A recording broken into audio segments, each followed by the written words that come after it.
C'est l'histoire d'un combat de titans. Un combat qui oppose le cachalot, l'un des plus grands prédateurs de la planète, au calamar géant, le diable des profondeurs. Le prédateur et sa proie. Une équipe de biologistes marins mène l'enquête. Il est parti. Leur mission? Découvrir comment à 400 mètres de profondeur, les cachalots chassent les calamars géants. Mais qu'est-ce qu'il fait? On est touché. Cette expédition ne sera pas de tout repos. Les scientifiques vont devoir s'aventurer dans les profondeurs des abysses. C'est la condition pour étudier cette traque hors du commun.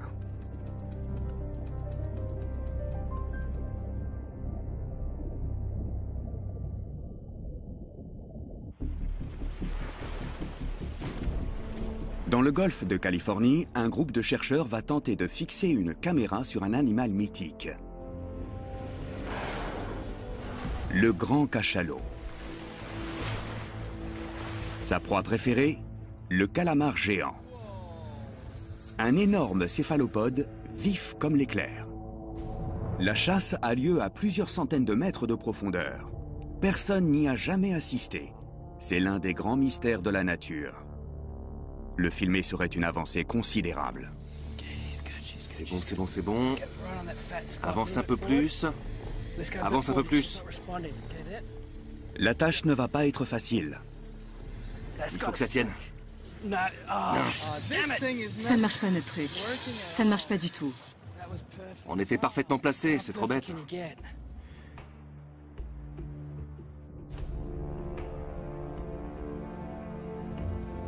Diane Gendron étudie ces animaux depuis 1997. Elle en a identifié plus de 800. Il y a un tout petit et un adulte. Rendall Davis est expert en caméras et en capteurs marins. Il les arrime sur les cétacés pour découvrir leurs secrets. C'est comme lorsqu'on selle un cheval pour la première fois. C'est nouveau et ça l'effraie. Ryan Johnson est biologiste marin. C'est lui qui va attacher la caméra sur la perche. C'est sa première rencontre avec ce cétacé légendaire. Ce sont les plus grands prédateurs des océans. On a beaucoup de chance de pouvoir les approcher d'aussi près. Leur quête est aussi dangereuse que celle du capitaine Ahab dans l'histoire de Moby Dick d'Herman Melville.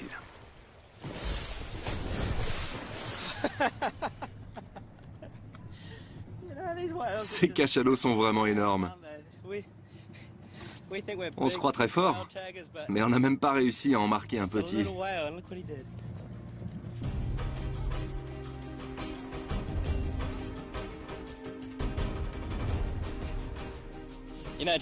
Je rêve depuis toujours de participer à ce genre de mission. J'ai grandi avec ces histoires incroyables de chasse entre cachalots et calamars géants.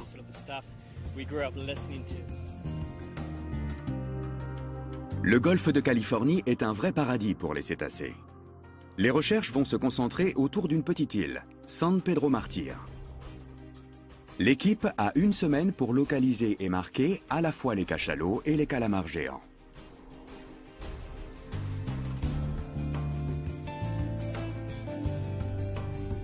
Cette expédition est le point déterminant d'un programme de recherche mené par Diane et Rendall.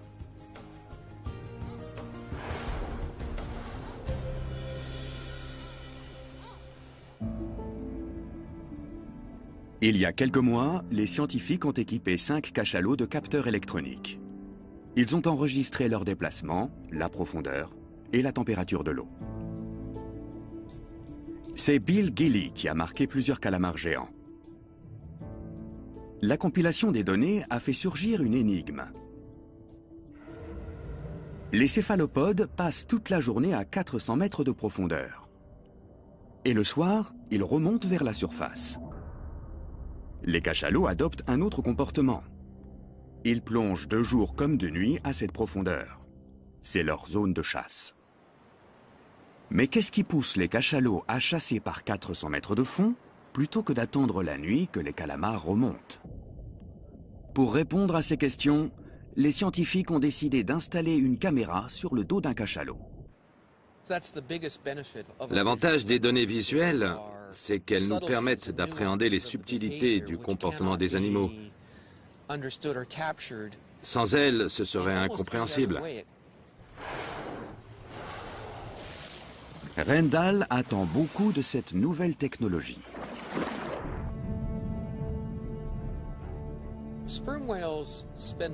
Les cachalots passent la plupart de leur temps dans une zone comprise entre 200 et 1000 mètres de profondeur. On sait très peu de choses sur la faune qui y vit. Mais c'est là que les cachalots chassent leur proie. Cet animal de 20 mètres de long est parfaitement adapté aux fonds abyssaux. Son énorme tête abrite un système sonar ultra puissant.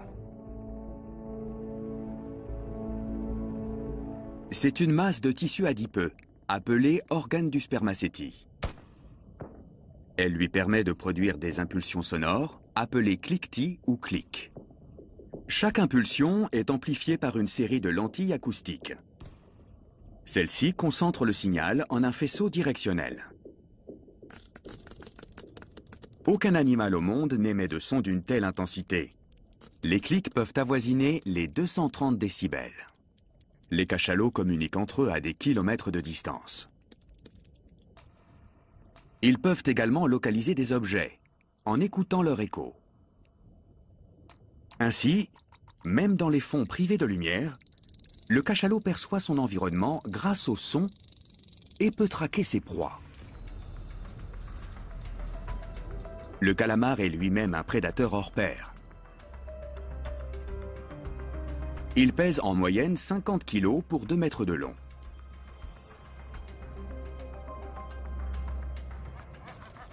Bob Cranston est caméraman spécialisé dans la prise de vue sous-marine. Il va aider l'équipe à trouver des calamars géants. Il les filme depuis 10 ans. Ce sont des prédateurs très agressifs. Ils n'hésitent pas à venir vous suçoter les jambes et il faut les repousser très fermement. S'il y en a plusieurs, c'est assez dangereux. Ils sont parfaitement adaptés aux profondeurs. Leurs yeux sont sensibles à la lumière polarisée. Ils voient dans le noir le plus total. Les calamars géants se déplacent en expulsant violemment l'eau à travers un entonnoir musculeux. Ce sont des animaux extrêmement rapides. Comment les cachalots font-ils pour les attraper? La caméra nous permettra peut-être de le découvrir. L'idée, c'est de placer cette caméra de manière à voir au-dessus de la tête de l'animal. Elle permet de le suivre pendant qu'il chasse, qu'il capture ou dévore ses proies. C'est pratiquement l'unique moyen de savoir ce que font les animaux qui plongent à ces profondeurs. Rendal a déjà fixé des caméras sur le dos de requins-baleines. Il a ainsi découvert qu'ils attirent les petits poissons et leurs prédateurs.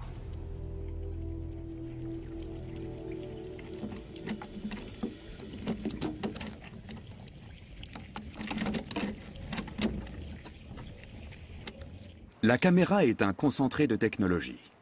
Elle est équipée d'une diode électroluminescente et d'un hydrophone. Comment on fait pour l'arrimer sur le cachalot? Les calamars géants utilisent des ventouses pour saisir leurs proies et les attraper. On utilise nous aussi des sortes de ventouses pour attacher notre matériel. C'est un peu l'arroseur arrosé.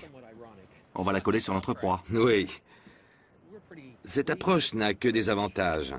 On obtient les données voulues sans blesser l'animal. Pour approcher les cétacés, il faut s'avancer en canot à moteur. En général, ils se déplacent en groupe. Il suffit d'en apercevoir un pour localiser tout un clan. 5 degrés à tribord, à 300 mètres. La ventouse et la caméra sont reliées par un câble. Elles sont fixées au bout d'une perche en fibre de carbone de 8 mètres de long. Ryan et Rendal vont guider la perche. Diane manœuvre le canot et Willem surveille la force d'aspiration de la ventouse. Il y en a 3 qui viennent de plonger. En voilà un, regardez ça.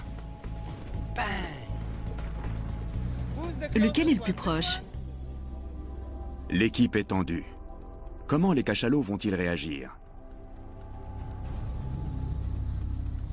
Sur le navire qui sert de base, le capitaine guette les cétacés. On a vu un cachalot émerger tout près, à tribord. En général, les cachalots restent 8 minutes en surface entre deux plongées. On va s'approcher doucement pour qu'ils s'habituent à nous, les suivre et puis tenter notre chance.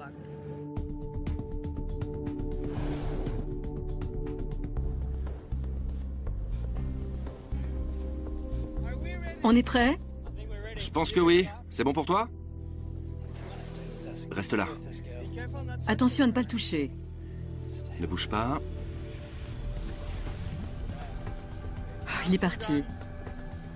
On n'a plus qu'à recommencer. Ce cachalot s'est vite échappé. Un autre sera-t-il moins timide?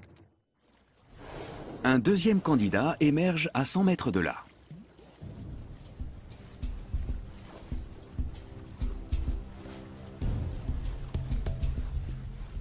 On est prêt? Ne bouge pas. Reste avec nous. Reste avec nous. On peut y aller. Ne bouge pas. Vas-y vite, vite, vite!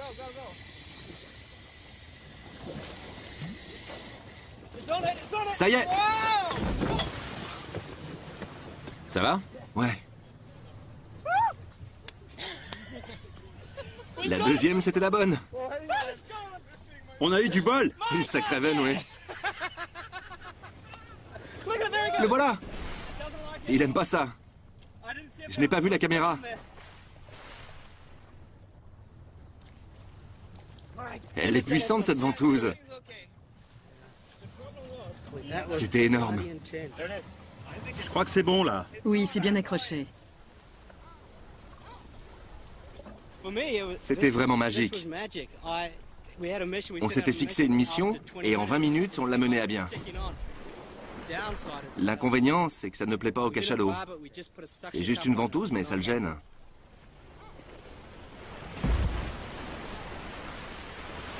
Oui, c'était un sacré stress. Quelques minutes plus tard, l'enthousiasme de l'équipe retombe. Le cachalot s'est débarrassé de la caméra. Là-bas, elle est revenue à la surface. Il va falloir vérifier son état et comprendre les raisons pour lesquelles elle s'est décrochée.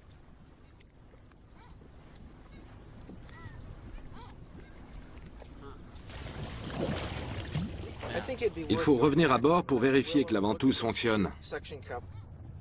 L'équipe découvre aussi que l'opération n'est pas sans risque. J'ai eu peur qu'on soit renversé. J'ai cru que Ryan avait été touché, qu'il avait reçu un coup sur la tête, alors j'ai agrippé son t-shirt pour le retenir. Heureusement, il avait juste perdu l'équilibre. Mais on a eu chaud. C'est pas très agréable. La queue du cachalot est arrivée sur Rendal et moi à une vitesse foudroyante. Si on avait réagi quelques centièmes de seconde plus tard, je ne sais pas ce qui serait passé. Il faut qu'on revoie notre plan d'approche et qu'on se montre plus prudent. On a tendance à oublier à quel point ces animaux sont puissants. Bob Cranston, lui, est bien conscient du danger. Quand on nage avec les baleines, il y a une zone de danger que j'appelle l'arc de la mort. C'est l'intervalle qui sépare la nageoire pectorale de la queue.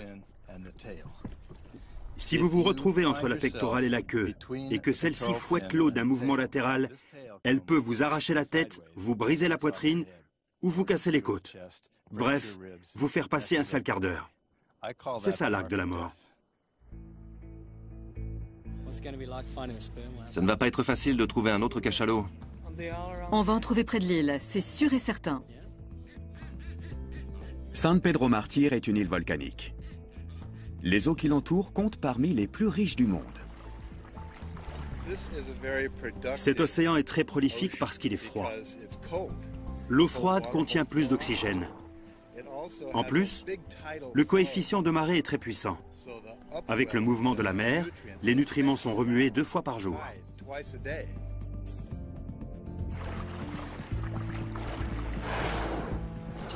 C'est un endroit unique. On sent une énergie, une activité débordante.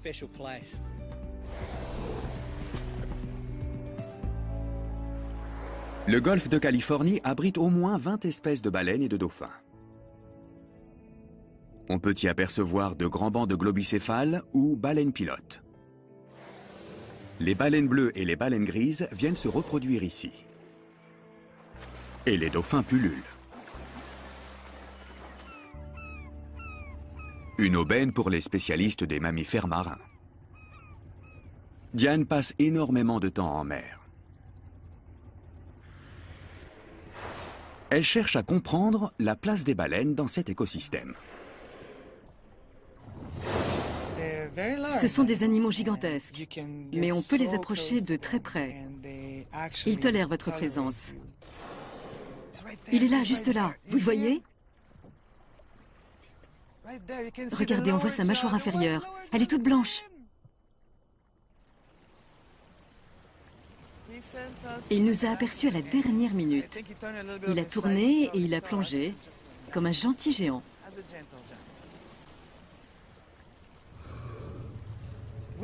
On sait très peu de choses sur eux. La moindre découverte est un événement.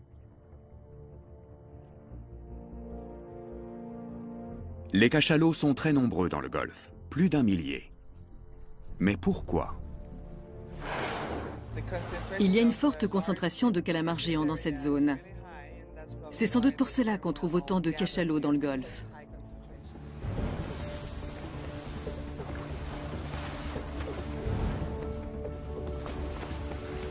Les grands dauphins accompagnent souvent les cachalots. Les scientifiques sont en bonne compagnie.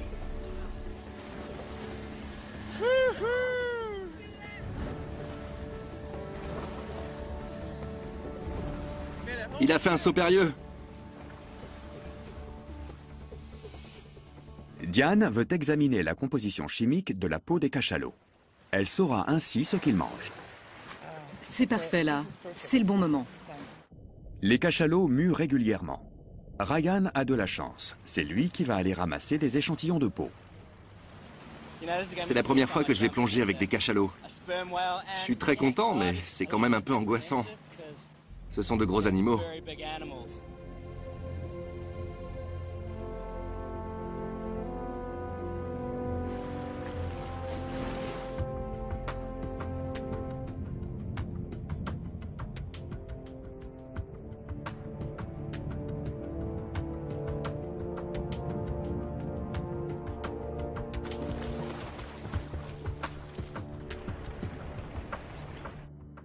Il a un bout de peau.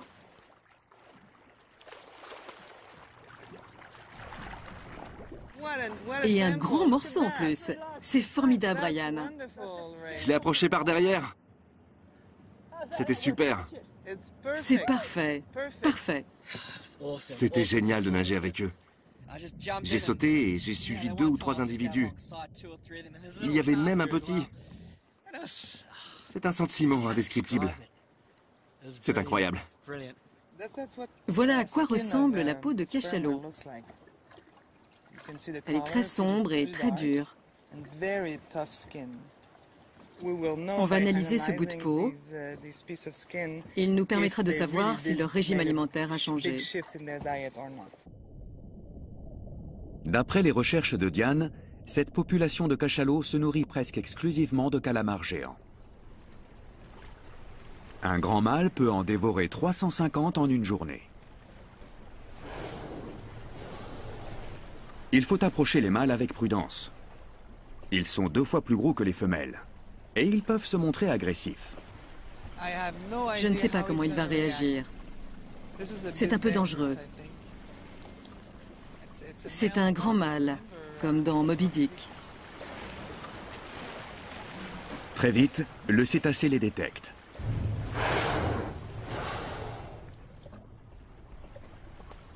Et à la différence des candidats précédents, il n'a pas peur.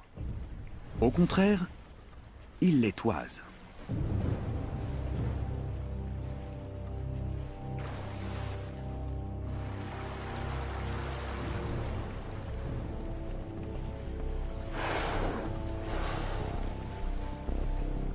Le monstre de 30 tonnes se dirige vers eux. Qu'est-ce qu'il va faire? On te regarde, c'est tout. C'est un grand individu. Il mesure plus de 20 mètres de long. Les scientifiques peuvent admirer son énorme tête carrée.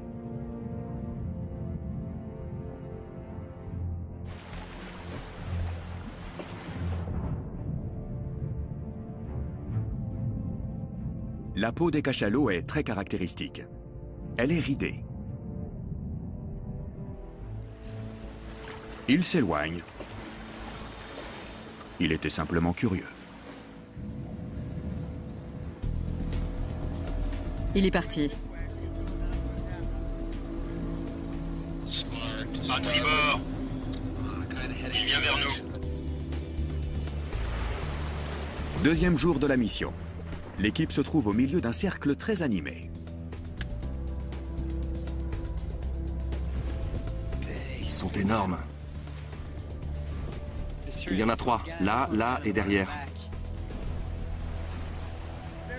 Il y a des mâles partout. 1, 2, 3. T'as vu sa gueule grande ouverte? Ils se disputent un territoire.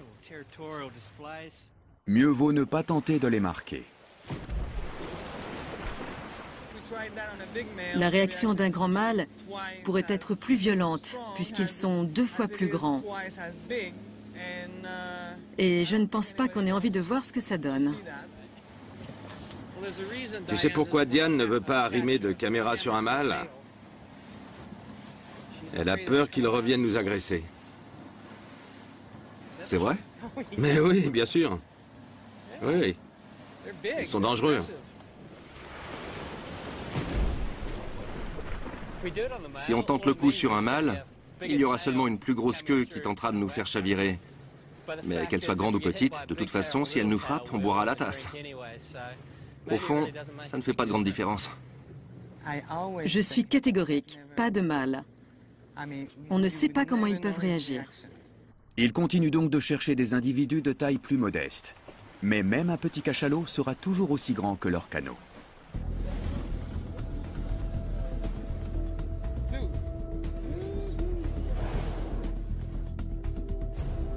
Tu es prêt? Prêt.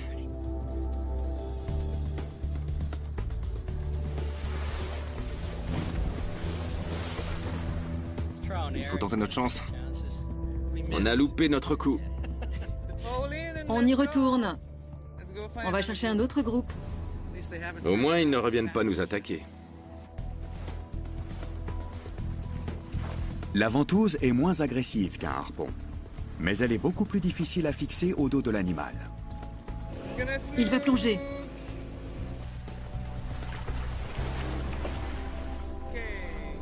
C'est la dernière chance de la journée.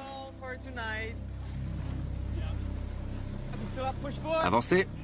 Avancez. Attention. On réessayera demain. Le lendemain matin, la mer est calme. Une femelle se repose à la surface. Et elle n'est pas seule. Il y a un petit. Super.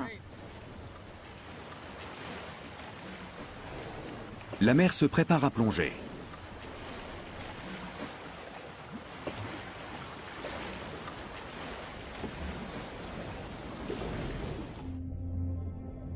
Elle part pêcher dans les profondeurs. Son petit va rester seul pendant une 40aine de minutes. C'est une chance pour l'équipe. Les petits cachalots sont souvent curieux et joueurs. Leur instinct les pousse à suivre tout ce qui ressemble de près ou de loin à un cachalot adulte.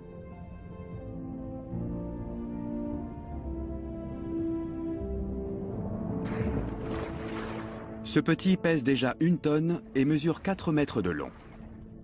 Il passe ses journées à respirer, téter et suivre sa mère.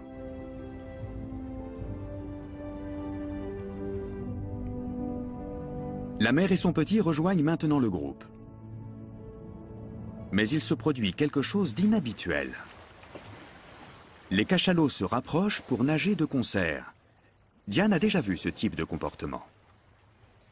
En voilà un autre. Ils vont se grouper pour nager tous ensemble.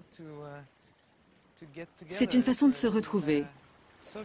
C'est un moment privilégié.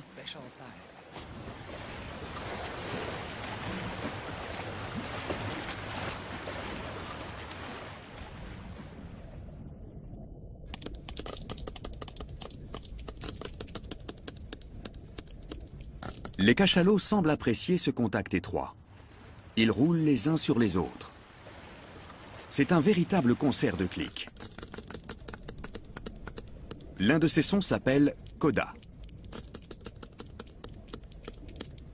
Ce sont des séquences de 3 à 20 clics. Ils servent à communiquer avec les autres membres du groupe. Un cachalot entend un son et le répète aussitôt.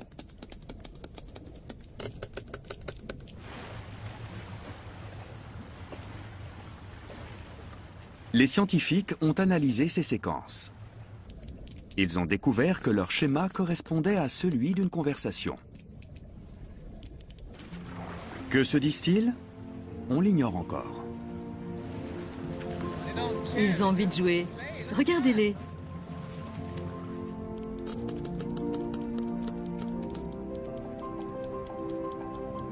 Ils passent un moment convivial.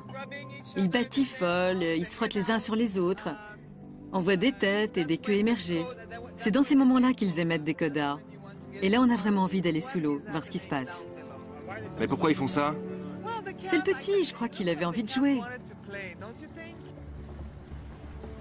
Regardez, ils sont tous alignés. Avec des dauphins qui passent. J'adore ces moments-là. C'est merveilleux de les observer, d'être près d'eux en mer.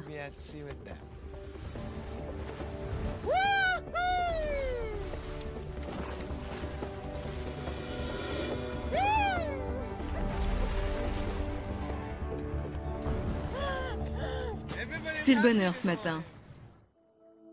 Après 5 jours de pratique, l'équipe a mis au point une méthode d'approche efficace. Attends.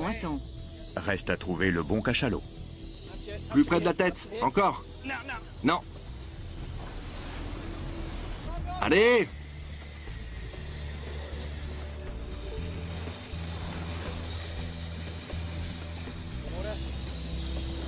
Ça n'aspire pas.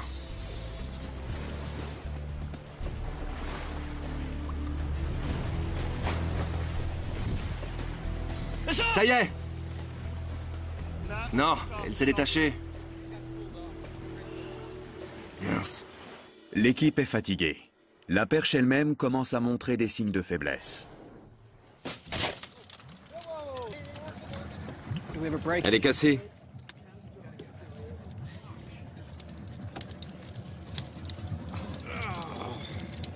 Attends. Vas-y doucement. Il faut rentrer.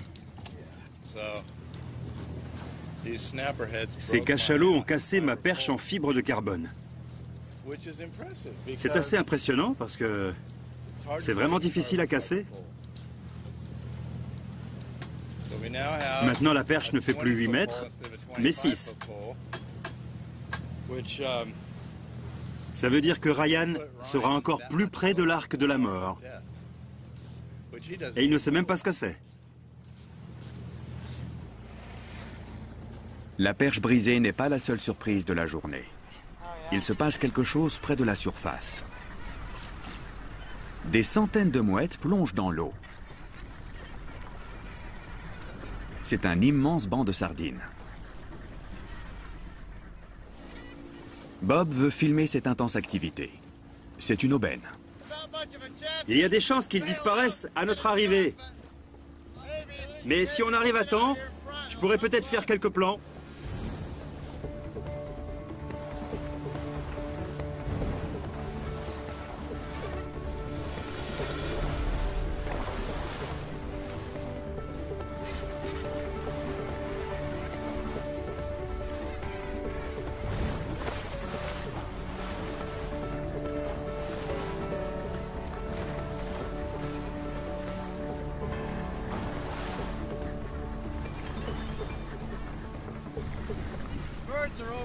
Les oiseaux sont juste au-dessus du banc.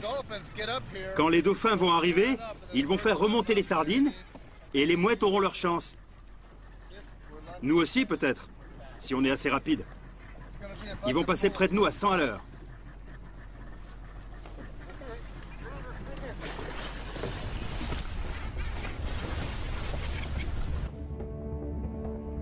Les dauphins ont repéré les plongeurs. Ils bifurquent pour les éviter. Par ici. C'est raté encore une fois. L'un d'eux nous a regardés. Et à part ça, on n'a pratiquement rien vu. On a entendu leur sonar et toutes sortes de clics et de sons. Et puis, plus rien.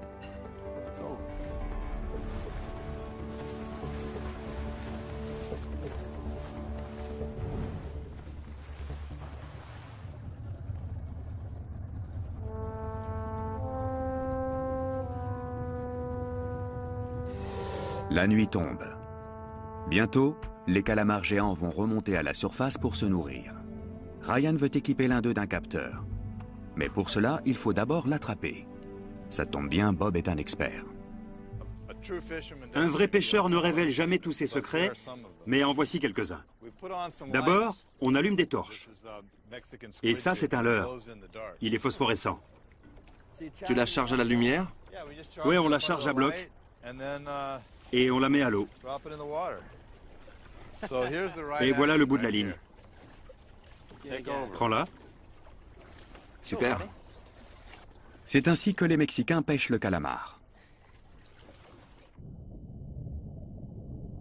Les calamars géants vivent dans les abysses. Même les plongeurs les plus expérimentés ne peuvent descendre à de telles profondeurs. La nuit, ils remontent en vaste bande de parfois plus d'1 millier d'individus.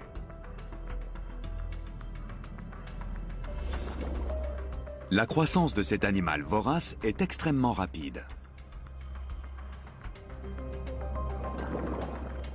Bob s'est rendu compte qu'il était aussi très curieux. Ces calamars géants sont des machines à manger. Ils dévorent des poissons ou même leurs congénères. Bref, tout ce qui leur tombe sous les tentacules.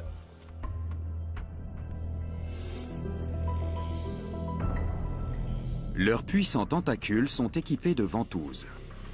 Elles servent à attraper les proies et à les goûter. Les poissons sont souvent gluants. Pour les attraper, il faut une arme fatale. Et ces ventouses sont pourvues de petites dents à l'intérieur. Et au milieu des tentacules, une bouche coupante qui déchire les proies. Le calamar géant a une si terrible réputation qu'on l'a surnommé le Diable Rouge. Ryan en a attrapé un. C'est un monstre. Je dirais qu'il mesure bien 1,70 m. Le voilà. Regardez-moi ça! C'est dingue! Waouh! La vache! Un petit coup de main La peut-être? vache! Allez, je vais t'aider à le tenir. Pose vite ton capteur qu'on le remette à l'eau. Je vais l'accrocher là. Je fais un tour. On va savoir à quelle profondeur il va, s'il suit les mêmes schémas que le grand cachalot. Ce truc enregistre la profondeur? Profondeur, température de l'eau et position. Je tiens ça. Il est assez fragile. On va pouvoir le remettre. Je le libère. Voilà, super. On le remet à l'eau? Hein, on y va? On le soulève? Attention, t'es en train de lui déchirer la peau, là. C'est un animal très fragile. On y va.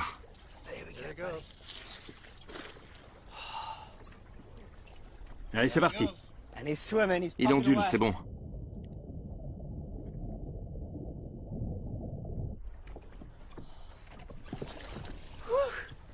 C'est fou cet animal, hein? C'est beau, hein? Quelle bête! Le calamar géant retourne tout droit vers les eaux froides des profondeurs. Il est adapté aux très hautes pressions. En surface, il est bien moins à l'aise. Ce premier succès encourage l'équipe. Elle est déterminée à marquer un cachalot. Même avec une perche raccourcie. Le canot est entouré de mâles. Chacun d'eux tente d'approcher un groupe de femelles. Dans ce genre de situation, il arrive qu'ils se battent. On y va tout doucement.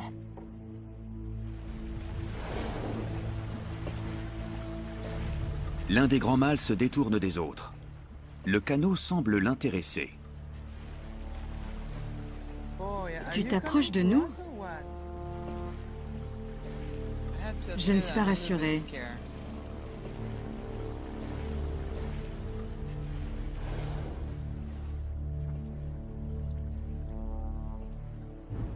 Il vient droit sur nous.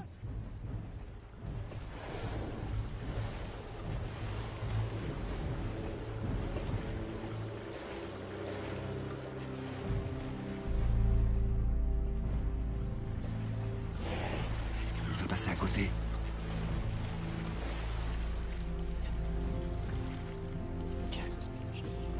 Aïe, aïe, aïe.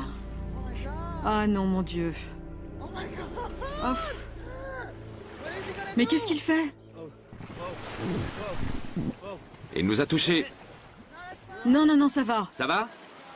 Il nous dit de nous éloigner, de partir, c'est tout. Il marque son territoire. Exactement. La queue est sous le canot. Ça t'est déjà arrivé? Non, mais j'en avais entendu parler. T'en avais entendu parler? Oui, mon Dieu. C'était incroyable.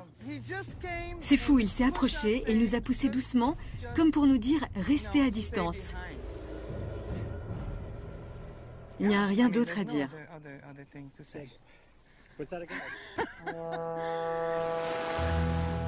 Ils l'ont échappé belle. Le grand mâle disparaît aussi vite qu'il est venu. Les scientifiques décident de chercher un autre groupe. Ils repèrent une femelle seule. Elle se repose en surface. C'est leur dernière chance. On ne va pas te faire de mal. On va juste te mettre une petite ventouse sur la tête.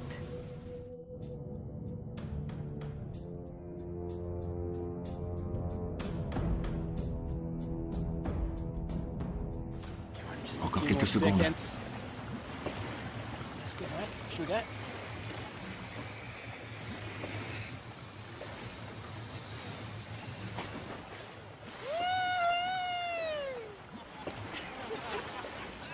Elle n'est pas contente.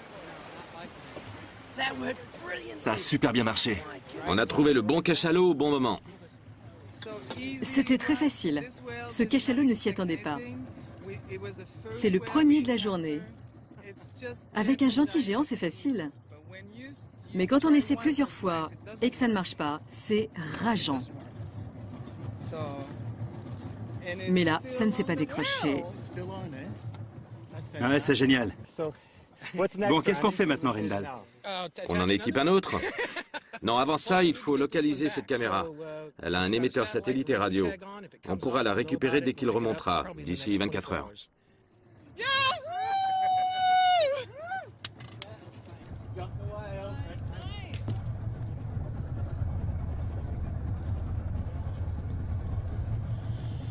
Le cachalot doit être dans les profondeurs. Rendal guette le signal radio. On attend que le cachalot marqué remonte à la surface. Il n'y a pas encore de signal à la surface. C'est une bonne nouvelle. Si la caméra s'était détachée, elle serait remontée et son émetteur se serait déclenché. Si on n'entend rien, c'est qu'elle est sûrement encore fixée sur l'animal. 10 cachalots sont remontés. Ils forment un groupe compact. On voit bien qu'ils restent ensemble. Mais si on regarde de près, on remarque que certains sont face à face. Est-ce une réponse à l'appel de la femelle marquée? Quelque chose les a poussés à se réunir rapidement. Ça, c'est ce qu'on appelle une unité sociale. Ce sont des femelles qui forment un groupe avec leurs petits. Elles vivent ensemble pendant de nombreuses années.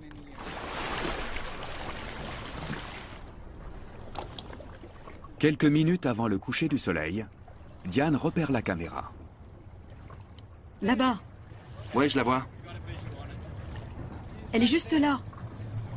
Elle s'est décrochée du cachalot.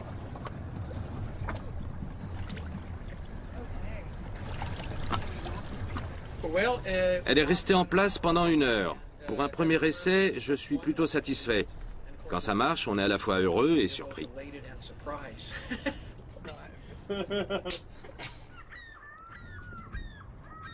Tout le monde a hâte de voir les images enregistrées.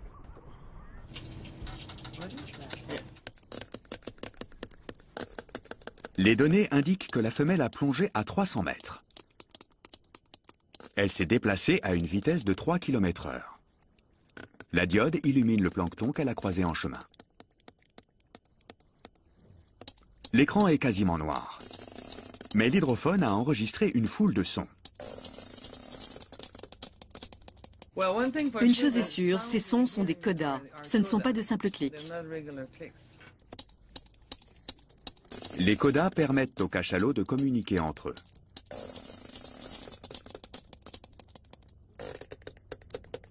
Le cétacé est ensuite remonté à la surface, vers la lumière. Et surprise, il n'est pas seul. Qu'est-ce que c'est? Il y a plus d'un cachalot. Regardez, il y en a un là. Ils nagent tous ensemble. Ils se tiennent très près les uns des autres. C'est magnifique. Il y en a un qui nage à l'envers. Il bouge à peine. On dirait qu'il plane. C'est bien filmé, hein. C'est fou, l'homme peut être remplacé par une ventouse. C'est incroyable. On en voit 5 dans le cadre. 6 même.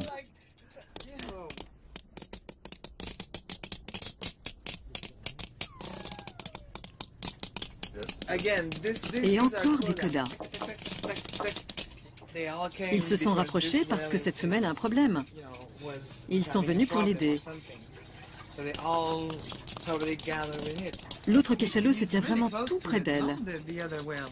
Il essaie peut-être de la débarrasser de la ventouse.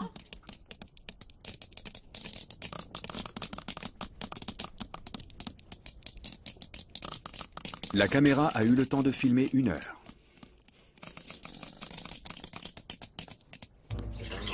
Cette étude est une nouvelle fenêtre ouverte sur le monde des cachalots. À l'avenir, ce dispositif permettra de les accompagner dans les profondeurs. Je pense que le groupe escorte le cachalot que nous avons marqué. La femelle a dû être surprise. Elle a envoyé des codas aux autres pour leur dire qu'elle avait quelque chose sur le dos. Les images montrent un groupe uni. Les cachalots se portent mutuellement secours et communiquent en permanence. Elles montrent aussi que les cachalots chassent dans l'obscurité totale. Ils se servent de leur puissant système d'écolocalisation. Mais pourquoi chassent-ils de nuit dans les profondeurs alors que les calamars géants sont en surface? L'équipe a maintenant une petite idée sur la question. Elle a reconstitué la traque à partir de toutes les données collectées sur les cachalots et les calamars géants. Voici ce qui se passe. 18 heures. Les cachalots sont en surface. Ils se reposent et accumulent de l'oxygène dans leurs muscles. Bientôt, ils seront prêts à plonger. À 400 mètres de profondeur, une colonne de calamars géants est en train de remonter à la surface. C'est là que se trouvent leurs proies, les poissons.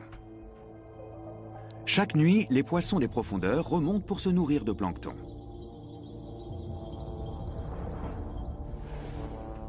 Le cachalot a passé 8 minutes en surface. Il prend sa respiration et plonge. Il descend droit vers les abysses. Il ne marque aucun arrêt en chemin.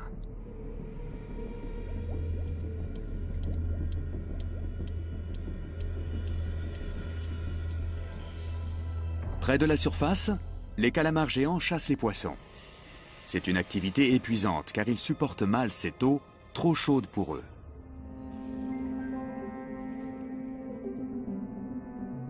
Les données montrent que les calamars géants redescendent à plusieurs reprises dans les profondeurs, sans doute pour se rafraîchir. Ils reprennent des forces avant une nouvelle incursion à la surface. C'est là que les cachalots les attendent. Les capteurs montrent qu'ils patrouillent dans cette zone à 400 mètres de profondeur.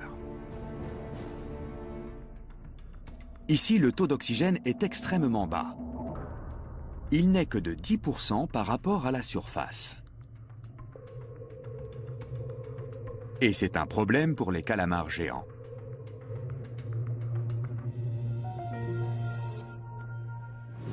Les calamars géants sont d'ordinaire extrêmement rapides, mais le faible taux d'oxygène les rend peut-être moins vifs et plus faciles à attraper.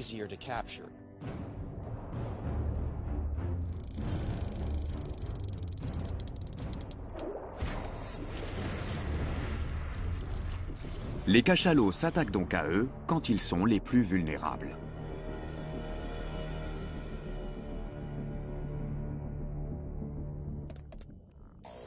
Pour les scientifiques, ce film est une avancée considérable. Je vais conserver cette vidéo. Je vais la regarder encore et encore. Je suis bluffé par ce qu'on a recueilli. Je ne m'attendais pas à voir autant de choses. En regardant ces images, on se rend bien compte que ces animaux essaient de s'entraider. Ils forment une véritable famille. Ce sont des animaux merveilleux. Nous ne comprenons pas les sociétés qu'ils forment, mais on sait qu'ils ont besoin les uns des autres. Les scientifiques n'ont pas réussi à filmer des cachalots traquant les calamars géants comme ils l'espéraient. Mais leurs efforts n'ont pas été vains.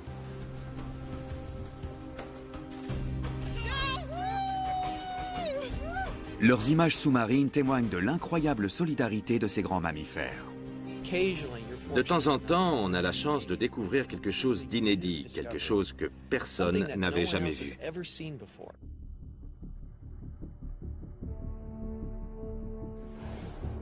Un jour, peut-être, des caméras parviendront enfin à filmer cet incroyable combat abyssal entre cachalots et calamars géants. Mais pour l'instant, son déroulement demeure un mystère.